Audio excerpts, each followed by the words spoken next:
What's going on, YouTube? Welcome back to another episode of the SO Show. I know it's been a while, it's been a minute, but what's better time to come back? College football, with week one. It's week one. Technically it's week two, but it's week one for most teams. It was a couple teams that played last week, but this week is week one. And what better way to kick off the week? The first video of college football, Colorado Buffaloes versus North Dakota State. I've been knew Colorado was going to win. Now, what I didn't know, I didn't think it was going to be that close. Nor did I didn't think, because Colorado offense is so electric. It's so electric, and it's so like they like the scoreboard up. Ain't no denying that. If they hot, they hot. You know what I'm saying? So I thought they was going to run it up even more than that. And I really didn't think it was going to be a back and forth game like that, especially the first half. But let's start from the beginning, right? So Shedeur finished 26 of 34, 445 passing yards, and 4 passing touchdowns. We got Travis Hunter had 7 catches and 132 yards and 3 touchdowns. Now, possibly the MVP of the game, right? The MVP of the night was between Shedeur Sanders and Jimmy Horn. Jimmy Horn has 7 catches for 198 yards and a touchdown. Let me repeat that real quick. One more time. 7 catches, 198 yards, and a touchdown. Jimmy Horn was everywhere. When they called Jimmy Horn number, he came up every single time they called his number. Every time. Whether they needed a third down, whether they needed a first down. I said whether they needed a third down.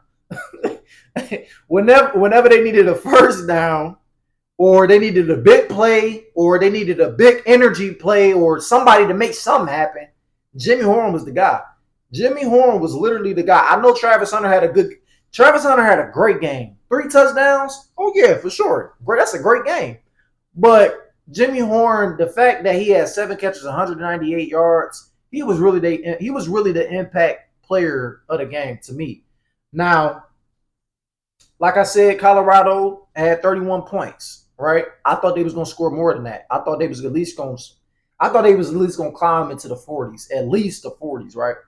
But what a lot of people are not talking about, what I think that was the most important, like the most important moment of the game was right before that half ended.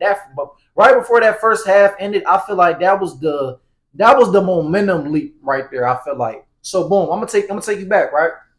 It was 54 seconds left on the play clock. Second quarter, about to go into halftime, right?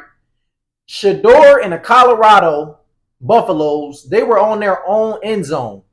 Literally, they 5-yard line, 4-yard line, whatever it was. I can't really remember the specific detail. But I know they was on the back of their own end zone. I know that for a fact. Now, 54 seconds left. Shedeur, man, he was calm, cool, and collected.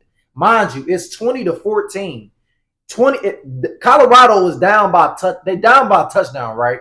So, on their own end zone, Shedeur is cool, calm, and collected. He dumping them off, sitting in the pocket, scrambling, doing whatever he needed to do to really get them down this field. So, and he does that. The first 3 they all pass plays, by the way. All passing plays. It's a minute drill. It's basically a 1-minute drill, basically. Shedeur get them all the way down to the field, scrambling, boom, boom, boom. I mean, Shedeur was really on some video game. He was really on some video game. Like the plays, I'm gonna show some clips too. The plays that he was just making was just, bro, how are you doing that? Like this is really, and we watching NCAA football video game style though. Like this, we are literally watching video game Shedeur Sanders, right? So he marched them all the way down to the field, and they ended up getting a field goal out of that. So I feel like that was really the key moment of the game. I feel like, to me, that was the most key point of the game. That was the key moment of the game to me, because it shifted the tide. It was back and forth in that first half, but because it was only a minute left on the play, it was only a minute left on the clock. right before, before going into half and going into the locker rooms, Colorado ended off on a good note, settling for a field goal. So the fact that they got 3 points out of that in under a minute, that's a win for them. And just like that, it was 20-17. Colorado was down by 3 now going into half. Colorado ended up getting the ball second half. They marched all the way down to the field, and they got into the red zone. Colorado got into the red zone, marched down the field. Now the momentum is picking up. The momentum is gaining. They storm all the way to the red zone. Beginning of the third quarter, Shedeur threw an interception right in the red zone. Now it was fluke. Shedeur threw it into the dirt. I guess he threw it into the ground, but it bounced off of a North Dakota State defender leg or something, popped up in the air, and one of the guys came down with it on North Dakota State. So yeah, but that kind of like killed the momentum after coming out of the first half. But Colorado again, they regained it, they picked it back up, and yeah, they just took off from right then and there. Now, I can't end this video without talking about my boy Cam Miller for North Dakota State. Cam Miller was the quarterback, right, for North Dakota State. He was 18 of 22. He threw for 277 yards. He had 1 passing touchdown, and he had 2 rushing touchdowns. Mind you, he scored there, and he scored all the points. Besides him throwing the ball to the receiver, of course, But still, he technically scored all of North Dakota State's points. So Cam Miller really did. He put the team on his back, and he accepted that challenge against Colorado. And honestly, Colorado defense was shaky. They was shaky in the first half. They was like Cam Miller was having his way. And because Colorado played man-to-man, they played man-to-man, I think, the whole entire game. I don't think they changed their scheme up at all. I don't think they changed their scheme up at all. They played man-to-man that whole game. And we all know with man-to-man, it's pros and cons to every scheme, every concept, right? But man-to-man is just one of those defensive things where it's so easy to get beat because it's mano y mano. It's 1v1, your best against my best. You know what I'm saying? So it's like it's real hard. That's hard for anybody. It don't matter what field. I mean, it don't matter what level you on. NFL, college, high school. It's man-to-man is hard. This as a defense and as a corner, as a linebacker, as a safety, it's really hard to play one-on-one against these. These receivers are running 4.3s, 4.2s, 4.4s. These receivers ain't, they ain't slow. So it's like it's hard to cover one-on-one like that. And because Colorado played man-to-man, they had a couple of busts. They had a couple of leak plays that they allowed. They had North Dakota State did a real good job of penetrating inside. So a lot of their routes were like basically middle oriented. I can't talk right now.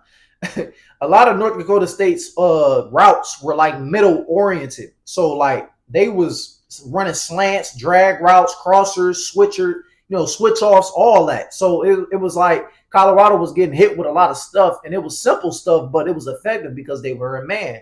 So they gave up, they gave up a big play every now and then, but for the most part, Cam Miller was really, the lanes was wide open for Cam Miller. Like Cam Miller would drop back, he'll sit in the pocket, and he'll leave that pocket immediately because the lane is there. So it's like, do I want to pass it or do I want to run it?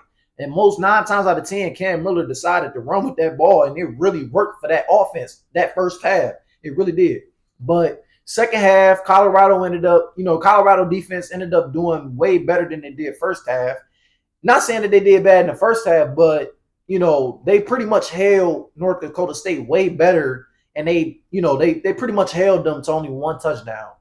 And the touchdown that they did give up, that only touchdown that they gave up in the second half was to Cam Miller late in the fourth quarter. So Colorado the defense did an amazing job against, containing Cam Miller to the best of their ability. And, and this sound crazy. I will say, not sound crazy, but I feel like if Colorado really want to be a force, they D-line got to do more work. I'm not going to lie. Like, it was a lot of, Colorado D line, they was getting. It was like they were getting penetration, but they just couldn't get the cam. They couldn't get the cam. Like they couldn't get any penetration. Even when they did get the penetration, they couldn't stop Cam. They couldn't get a hand on them. All they was getting was a hand on Cam. That was it. Like they, other than that, the D lineman had there were 2 sacks throughout this whole entire game for Colorado defense. 2 sacks. They only got 2 sacks. So that says a lot about y'all D line. Y'all secondary cool. Travis Hunter, Shiloh, Sanders, of course.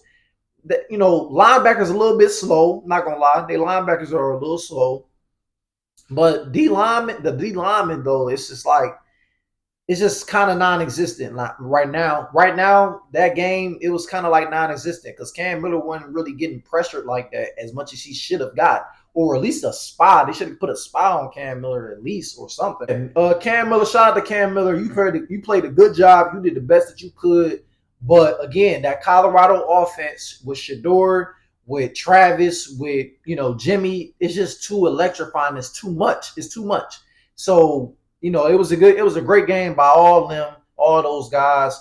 Shout out to Deion Sanders, man. Hey, y'all let me know what y'all think about let me know what y'all think about, how this game played out. Who did y'all think they were gonna lose? Did y'all think Colorado was gonna win? Like, how did y'all think this game was gonna play out? And yeah, but next week Colorado they do face Nebraska next Saturday, so that's gonna be another battle tester for them and just another opportunity for them to prove everybody wrong. But yeah, that's it for me. That's the SO show. Make sure y'all like, comment, subscribe, and stay on the lookout for more videos.